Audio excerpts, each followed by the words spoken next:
Yes, Google can and will delete your photos. It's time to get our pictures out of these big online tech companies whose job is not to save your family memories.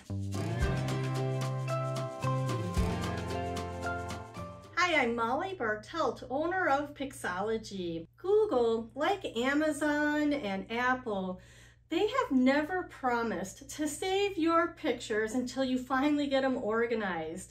And they definitely never promised to save them indefinitely into the future. Their policies and services have changed over the last 10-15 years, and they're going to continue to do that as they update their technologies, especially as we see artificial intelligence coming in. Their policies even say that they can change their services or end them at any time. This past week, Google announced that they are going to be deleting inactive Google accounts, and this includes any content like pictures that could be contained within them. They're not alone in announcing changes like this. Shutterfly and Costco recently had news similar to it.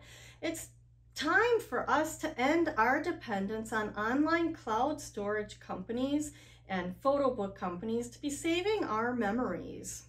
How do you feel about Google Photos? Do you love it? Hate it? Leave a comment below. I'd love to know. I'm going to talk about the announcement that Google just made, as well as give a quick overview of the Google Photos app. Then I'm going to share how to get photos from your Google Photos app on your phone to your computer, as well as download it from Google Photos online. Lastly, we'll talk about making a plan for saving your family memories for the long run. Do you have a photo mess and hope to ever get it cleaned up?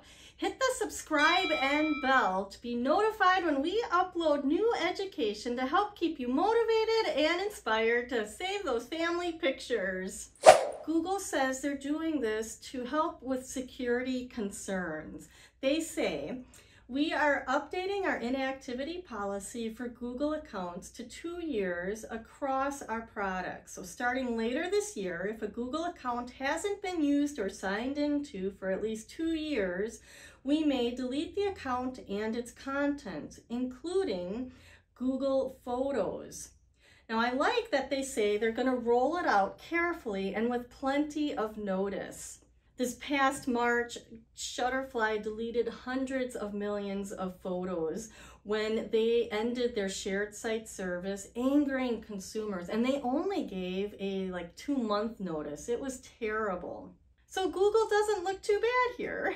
Plus, when you remember, they are not responsible for our family photo collection. We are. Moving on to an overview of Google Photos. There are 3 things that I think are really helpful with the Google Photos app, and people should be taking advantage of this. The first is Google Photos is a backup service, all right? So your Android phone, you're taking pictures with it, and those pictures are living in a folder on your phone. When you turn on the backup feature in Google Photos, then all of your photos are being uploaded to the Google Photos app online, okay? Very important, because if your phone is lost, stolen, or somehow damaged, you can get your pictures online and it's all good. The second feature of Google Photos that is fun to use is the search, okay? I don't know if you know this, but when you go to your phone and you're in your Google Photos and you search, you can type in, dates, locations, the objects in your pictures, and there's facial recognition as well. This is all that AI that's working behind the scenes to kind of catalog your photo collection. The search feature is pretty powerful. The third feature is sharing photos. The Google Photos app allows you to select a picture or multiple pictures and then share them, either the individual pictures or perhaps a link to the pictures. You can share them with your friends and family. Google Photos, it really isn't a good long-term solution for saving your family photos for a few reasons. The first kind of relates to the search. You can find things somewhat easy with the searching option, But actually creating a meaningful album structure in Google Photos is just not possible. They just have one level of albums. So you could potentially have hundreds of albums, and that's really hard to work with. Another concern that I have with managing photos long-term in Google Photos is that it's really hard to know what's being saved where. So when you look at your phone, you have a library view, and that may be different than what you see when you look at your pictures in the Google Photos app online. I have a screenshot here, and you can see the different views and what's showing from my phone to the computer. And then when you add shared albums in there, you really don't have a good idea of what's being saved where. Like I said, it gets confusing and overwhelming.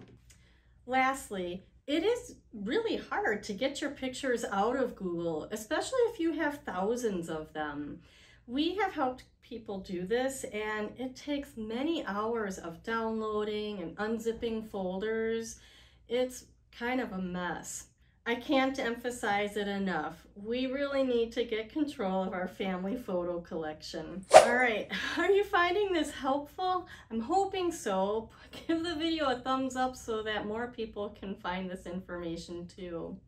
Are you ready to copy photos from your phone to your computer? You just need to get your USB cable and connect your phone to your computer. Most often, Android phone users are using a PC. So when you open up your File Explorer, you can see that your phone is connected. And then you'll just copy the photos to a folder on your desktop or wherever you save pictures on your computer. If you need to know more about working with pictures on your computer, I'd recommend watching my free masterclass on organizing your photos once and for all, and you can see the link down in the description.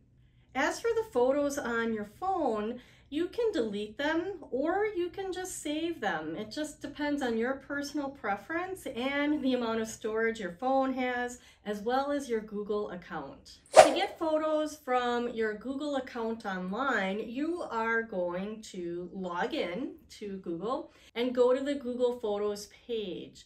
Once you're there, I recommend searching by year and then downloading your photos in batches. So search for 2022, select all those photos, and then download them. Once you're done downloading your photos in batches by year, then go to the shared albums area and download the photos that you want that people have shared with you. If you have thousands of photos, as you are downloading them, I would be systematic and take notes about what you've downloaded and what you've worked on in your folders to make it easier to know what you're doing when you come back the next time. Google offers a takeout service where you can download all of your content from Google, and I have a link for that down in the description. So let's talk about a better plan for your family photo collection. If you are behind on your digital pictures, today's the day to take action because time is ticking and the years are flying by. So here's the 4 steps, okay? First of all, you're going to want to get all of your pictures to one location, and that would be your computer in folders, all right?